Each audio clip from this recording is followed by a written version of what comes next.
Hello, welcome to Chandu's chapters. మన ఛానల్లో ఇంతకుముందు చాలా వీడియోస్ ఉన్నాయండి. మీరు ఇంతవరకు చెక్అవుట్ చేయకపోతే మాత్రం వెంటనే వెళ్ళి చూసేయండి. నేను ఇంతకుముందు పెట్టిన వీడియోలో అయితే మేము బ్రూజల్స్లో 1 డే స్పెండ్ చేసాము. ఇంకా ఆ తర్వాత మేమైతే ఈ ఫ్లెక్స్ బస్ తీసుకొని బ్రూజల్స్ నుంచి ఆమ్స్టర్డామ్కి ట్రావెల్ చేసామన్నమాట. ఈ బస్ అయితే చాలా కంఫర్ట్గానే ఉన్నింది. ట్రావెల్కి ఆల్మోస్ట్ 3.5 hours పట్టింది. బట్ కార్ సీట్ అయితే చాలా మ్యాండేటరీ. చిన్నపిల్లలతో ట్రావెల్ చేసేవాళ్ళు కార్ సీట్ లేకపోతే వాళ్ళు అలో చేయరు. అండ్ ఈ బస్లో మనకి టాయిలెట్ కూడా ఉంటుంది, తర్వాత వాటర్ని కూడా ఫిల్ చేసుకోవచ్చు. అలా మేమైతే బ్రజల్స్ నుంచి ఆమ్స్టర్డామ్లోని మా ఫ్రెండ్ ఇంటికి ట్రావెల్ చేసాము. ఆమ్స్టర్డామ్ అనగానే మనకు గుర్తొచ్చేది అయితే తులిప్ ఫీల్డ్స్. సో మేము Day 1 ఆమ్స్టర్డామ్లో అయితే తులిప్ ఫీల్డ్స్ చూడడానికి వెళ్ళాము. కానీ అన్ఫార్చునేట్లీ మేమైతే రైట్ సీజన్కి వెళ్ళలేదు. సో ఫుల్ ఫీల్డ్స్ని చూడలేకపోయాం. నేనైతే చాలా డిసప్పాయింట్ అయ్యా. కానీ ఇక్కడ మీరు ప్రైజెస్ చూస్తే కనుక వీళ్ళు తగ్గించారు. Because only 30% of the flowers left ఉన్నాయని. ఈ ప్లేసే కాదండి, ఇంకొక ప్లేస్ కూడా ఉంది. అది చాలా ఫేమస్ అట్రాక్షన్ అంటారు, కోకెన్ కాఫ్ అని. మీకు అది కూడా డిస్క్రిప్షన్ బాక్స్లో పెడతా. కానీ అక్కడ ప్రైజెస్ చాలా ఎక్కువ ఉన్నాయి తులిప్ ఫీల్డ్స్ ని చూడడానికి. బట్ అది ఒక పార్క్ లాగా అలా ఉంటదంట, రియల్ ఫీల్డ్స్ కాదని విన్నాను.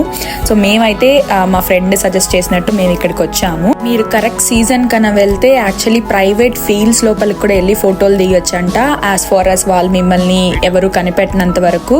కానీ ఈ తులిప్ ఫీల్డ్స్ అయితే మాత్రం బాగానే అనిపించింది మాకు. అండ్ ప్రైస్ కూడా €10 మాత్రమే పర్ పర్సన్ ఎంట్రీకి. ఫీల్డ్స్ లోకి ఎంటర్ అయ్యే ముందు వీళ్ళు ఇక్కడ చిన్న ఎగ్జిబిషన్ లాగా పెట్టారు. వాళ్ళ వాడే మిషనరీస్ కావచ్చు, లేకపోతే తులిప్ ఫీల్డ్ యొక్క అసలు నెదర్లాండ్స్ లోనే ఎందుకు tulip fields, tulip gardens start అయ్యాయి అని. మేబీ రైట్ సీజన్లో కానీ వచ్చిందంటే worth visiting this place. Fields దగ్గర మంచి పిక్చర్స్ వస్తాయి. అందులోనూ వీళ్ళు కొన్ని ప్రాపర్టీస్ పెట్టారండి, విండ్ మిల్, ఇంకా చెట్లకు వాటర్ పోయడము, తర్వాత ఒక సైకిల్ అలాగా దాని మీద నిల్చుకొని అయితే మాత్రం మంచిగా ఫోటోలు దిగొచ్చు. చూసారా, అసలు ఆ పూలు అయితే మాత్రం ఓకే ఉన్నాయి. బట్ మేమైతే ట్రై చేసాము మంచి పిక్చర్స్ క్యాప్చర్ చేయడానికి. నాకు తెలిసినంత వరకు best time to visit tulip gardens or tulip fields వచ్చేసి mid-April నుంచి mid-May వరకు. బట్ మేమైతే mid-May ముందే వెళ్ళాం. కానీ ఇదిగో చూసారా ఇలాగుంది. మీరు ఎవరైనా ప్లాన్ చేసుకునే పని అయితే మాత్రం end of April అలా ప్లాన్ చేసుకుంటే మీకు చలి కూడా తక్కువ ఉంటుంది అండ్ ఫీల్డ్స్ కూడా బాగా చూడొచ్చు.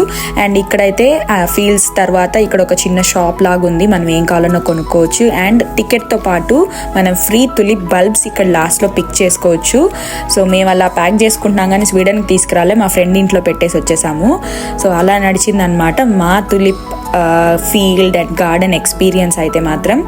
So yeah, I hope you like the video and the information. Thank you for watching. Bye bye.